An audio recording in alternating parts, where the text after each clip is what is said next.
Our story begins in 1889 when the Eiffel Tower was inaugurated at the Paris Universal Exhibition. Back then, Paris was shining, thanks to the imagination and determination of talented engineers. One of them, Maurice Lacombe, understood the possibilities offered by one of the 19th century's major innovations, electricity. It illuminated cities, powered engines, and had already begun to reshape daily life. Maurice Lacombe founded Lacombe & Company, which later became Le Carbone. He set up manufacturing workshops to produce industrial carbon in Levallois-Perret. Lacombe perçoit très bien qu'il y aura une demande d'éclairage, qu'il y aura de l'électricité et que du coup ça va devenir une industrie florissante. Donc pour ça il fallait des charbons. La technologie c'était de faire des étincelles entre deux charbons.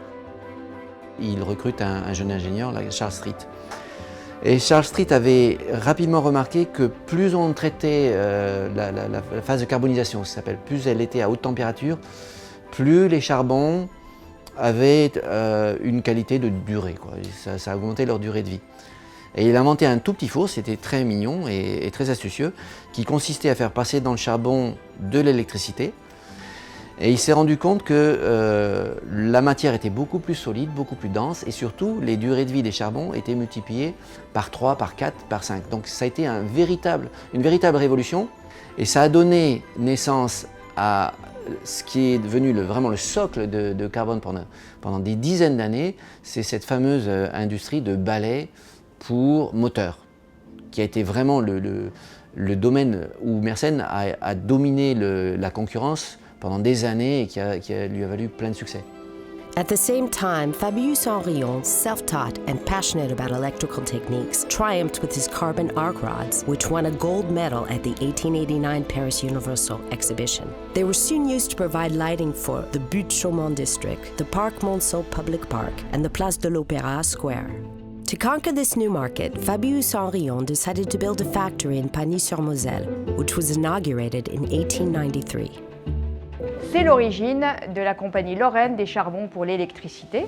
Ces deux groupes, le Carbone et la Compagnie Lorraine, fusionneront en 1937 pour donner naissance à Le Carbone Lorraine, et c'est donc l'origine du groupe Mersenne actuel. These two companies chose a different growth model. Fabius Henrion focused on a wide range of products related to electricity. Conversely, Le Carbone developed specialty products such as electric batteries and carbon brushes, a key element of any electric motor. The brush rubs on the slip ring and ensures the transmission of power.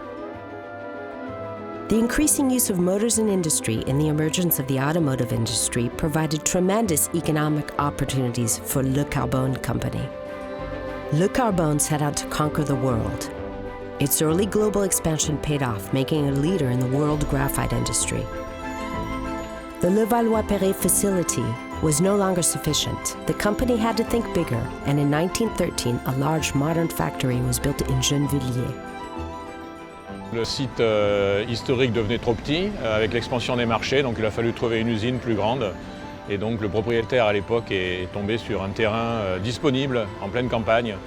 La ville était encore assez éloignée et donc les 75 000 m² étaient nécessaires pour le développement d'entreprise sur les 20-30 années qui allaient arriver.